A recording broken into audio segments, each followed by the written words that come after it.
Дорогие друзья, сегодня записываю для вас видео о том, как загадать желание так, чтобы оно исполнилось на 100%. И также я хотела бы сегодня поделиться с вами маленькой техникой, которую я делаю для того, чтобы усилить желание, и оно на 100% исполнилось. Итак, для начала я хотела бы сказать о том, что очень важно, чтобы перед тем, как вы садились и загадывали желание, вы выделили для себя немного времени. Может быть, 10-15 минут вам будет достаточно, но зато вы потратите эти 10-15 минут с пользой и будете готовы к исполнению вашего желания. Также вторым фактором, который я всегда учитываю, это то, что в своих желаниях вы должны понимать, к чему вы идете и чего вы хотите, чего лучшего, большего вы хотите для себя, а не убегать от каких-то страхов, боязней, каких-то ограничений. Следующим фактором также является то, что вы должны осознавать, насколько ваше желание является истинно вашим желанием, или же, возможно, оно навязано обществом. Если сложилась такая ситуация, что в процессе написания желания вы понимаете, что это желание было не вашим, а оно было навязано обществом, какими-то стереотипами, возможно, даже подруга поделилась с вами чем-то, и вы решили исполнить это желание, отдавайте себе отчет, что это желание не ваше, и есть большая вероятность того, что оно не сбудется, потому что энергия выделяется у нас в основном очень сильная и мощная для того, чтобы мы реализовали именно свои желания, свои цели, свое предназначение и миссию. Сегодня мы говорим о исполнении желаний, но все остальные аспекты я раскрою в своих следующих видео. Тогда, когда вы выделите для себя время и будете записывать свое желание, я хочу, чтобы вы включили немножко мечтателя, ребенка. Для этого, возможно, вам поможет смотреть в небо, либо поиграть перед тем, как вы будете загадывать желание. Я хочу, чтобы вы достигли такого ощущения в теле, как легкость, наслаждение, игра. Итак, приступим к тому, как же я загадываю желание. И первый пункт — это, конечно же, позитивность. Я уже упомянула о том, что мы должны помнить о том, что мы идем к чему-то большему, лучшему и хорошему, а не убегаем от боязней, страхов, каких-то негативных эмоций или, может быть, той ситуации, которая сложилась у нас в жизни. В НЛП это называется как мотивация к или мотивация от. Те люди, которые мотивируются и умеют мотивировать себя к цели, к чему-то большему, к счастью, к желанию, к исполнению, к радости, на самом деле они имеют намного более сильный энергетический потенциал, и они достигают своих целей, они получают исполнение своих желаний, у них очень много удачи, они быстро приходят к тому, чего они желают. К примеру, вы можете загадать, что вы хотите расширить свое окружение приятными людьми, вы бы хотели познакомиться с 5 интересными людьми. А неправильной формулировкой будет, если вы скажете: «Я хочу избавиться от своего старого неприятного окружения и найти новое». В такой формулировке вы не говорите, какое именно новое окружение вы хотите, и также вы мотивируетесь вы убегаете от своего старого неприятного окружения. Вторым этапом является подконтрольность. Для того, чтобы ваше желание исполнилось и исполнилось быстро, я предлагаю вам взять ответственность на себя за исполнение своего желания. Вы должны понимать, что если вы загадываете желание, не нужно втягивать какого-то другого человека в свое пространство и загадывать желание таким образом, что какой-то другой человек исполнит ваше желание. Если вы возьмете ответственность и контроль на себя, большая вероятность того, что ваше желание исполнится, и оно исполнится экологично и хорошо для вас и для вашего окружения. Правильным будет загадать, к примеру: «Я хочу отдохнуть на Мальдивах» или «Я хочу поехать в путешествие на 2 недели на Мальдивы». И неправильной формулировкой будет: «Я хочу, чтобы Вася, Петя, Миша подарил мне путешествие на Мальдивы». Но если вы все-таки хотите, чтобы кто-нибудь поучаствовал в вашей цели и сделал так, чтобы ваше желание исполнилось легче, вы хотите какой-то помощи, вы можете сказать так, что «Я веду себя так, что мой знакомый дарит мне поездку на Мальдивы. Я привлекаю таких людей, которые помогают мне исполнять мои желания». То есть вы в любом случае берете ответственность на себя, вы берете ответственность за то, как вы себя ведете, что вы делаете для того, чтобы привлечь удачу в свою жизнь или расположить каких-то других людей, и, возможно, они помогут вам в исполнении вашего желания. Следующим пунктом исполнения желания является сенсорность, но я хотела бы дать и объяснить вам этот пункт в конце практики, потому что я хотела бы дать для вас ту медитацию, которую я делаю, связанную с сенсорностью, для того, чтобы усилить ощущение хорошей позитивной энергии для исполнения желания. А сейчас я хотела бы вам сказать о том, что следующим пунктом для исполнения желания является то, что вы должны установить место и дату, где бы вы хотели, чтобы ваше желание исполнилось. Для этого очень легко. Что я делаю? Я закрываю свои глаза, поднимаю голову наверх И я спрашиваю себя, когда бы я хотела, чтобы это желание исполнилось.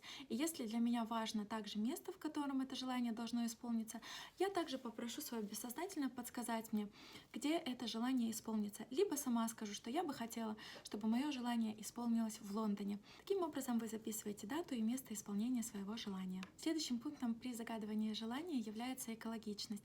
Я уже упоминала о том, что когда вы загадываете желание, не нужно втягивать каких-то других посторонних людей в ваше пространство. Помните о том, что когда вы затягиваете какого-то человека очень сильно в свое пространство, представляете, что он есть с вами, он, она или они.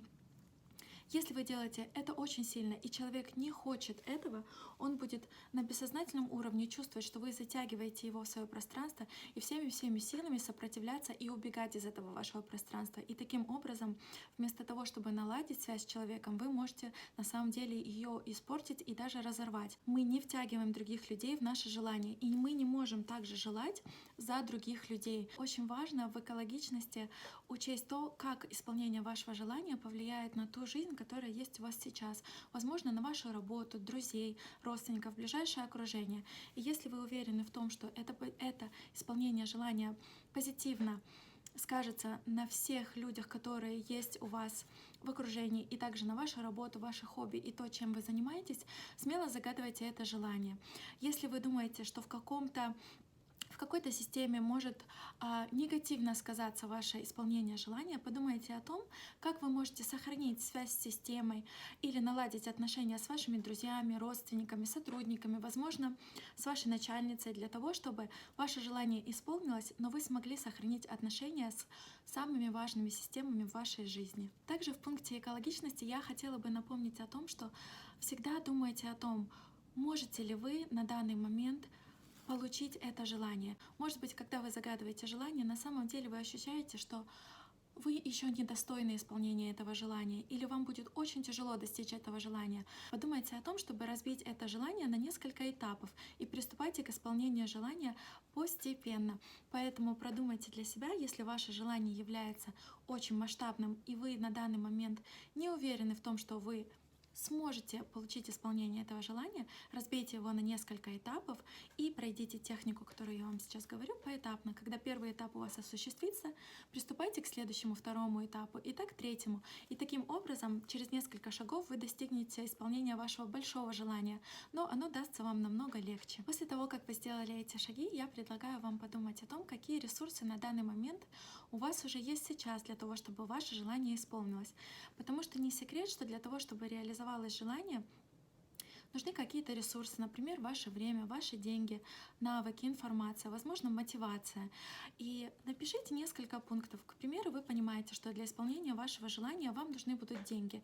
К примеру, вы хотите купить новый дом, и вы понимаете, что вам нужно, допустим, $500 000 для того, чтобы купить дом. Сделайте табличку и напишите ресурсы, деньги. На данный момент у меня есть такая сумма денег. К примеру, у вас есть даже $100. Напишите, у меня есть $100 для исполнения желания купить дом. И напишите в другой стороне, сколько денег вам нужно. Мне нужно $500 000. Таким образом, вы делаете такой лист со всеми ресурсами, которые у вас уже есть на данный момент, и те, которые вам нужны для реализации вашего желания. Это на самом деле очень хитрый прием. Пишите все эти пункты, и в вашей голове наступает ясность. Вы понимаете, на каком этапе исполнения вашего желания вы находитесь сейчас. А когда вы пишете то, какие ресурсы вам необходимы, вы тем образом даете своему мозгу команду, чтобы он искал эти новые ресурсы.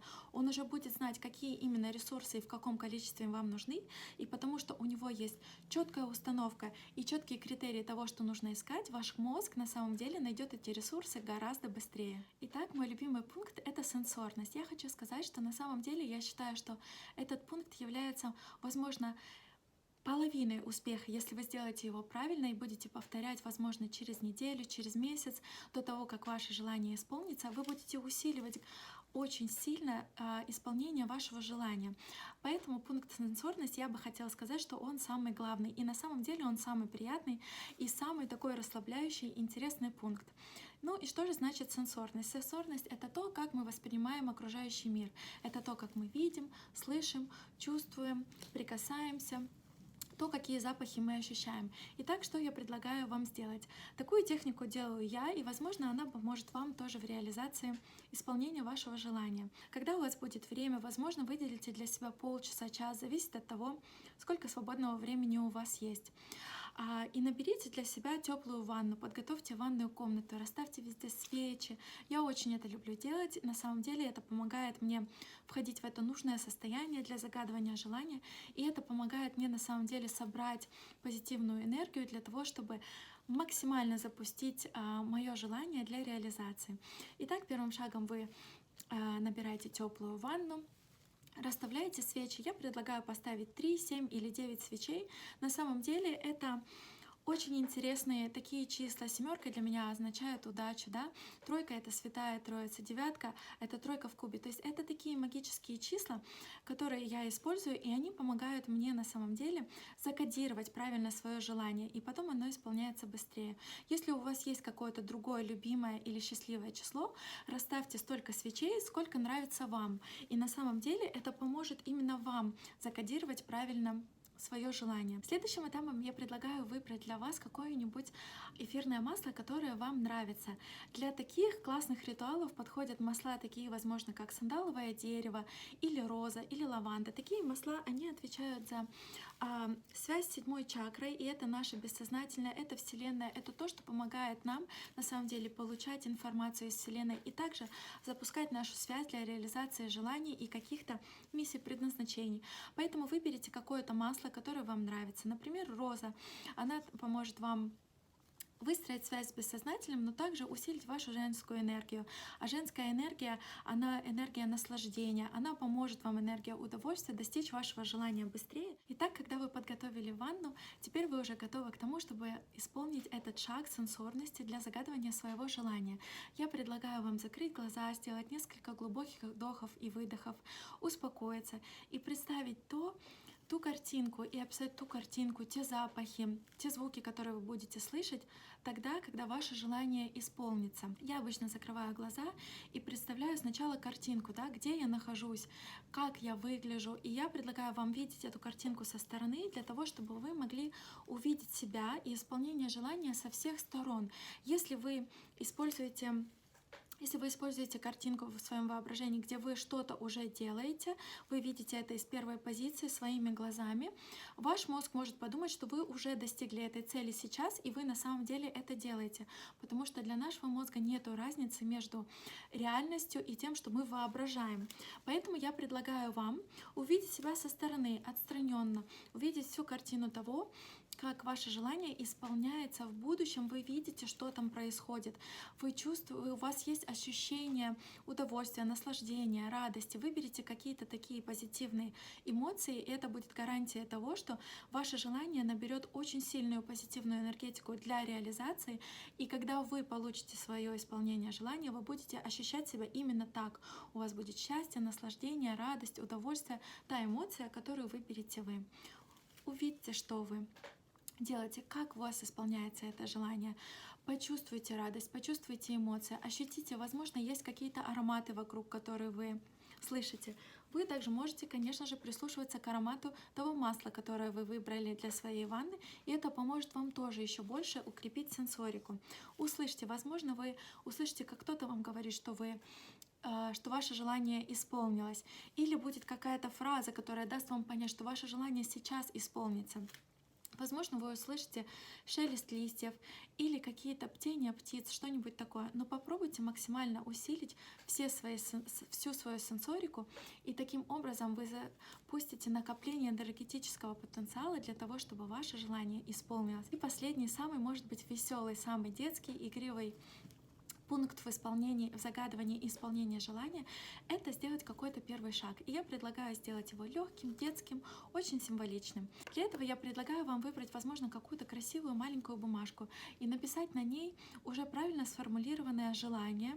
И сделайте из этой бумажки, может быть, самолетик, бумажный самолетик. Выйдите куда-нибудь на улицу, на мост или где-нибудь возле реки или какое-то ваше любимое место. Возьмите этот самолетик, 3 раза про себя скажите о том, какое желание вы загадали. Повторите его 3 раза с ощущением, которое вы получили после практики, удовольствия и наслаждения.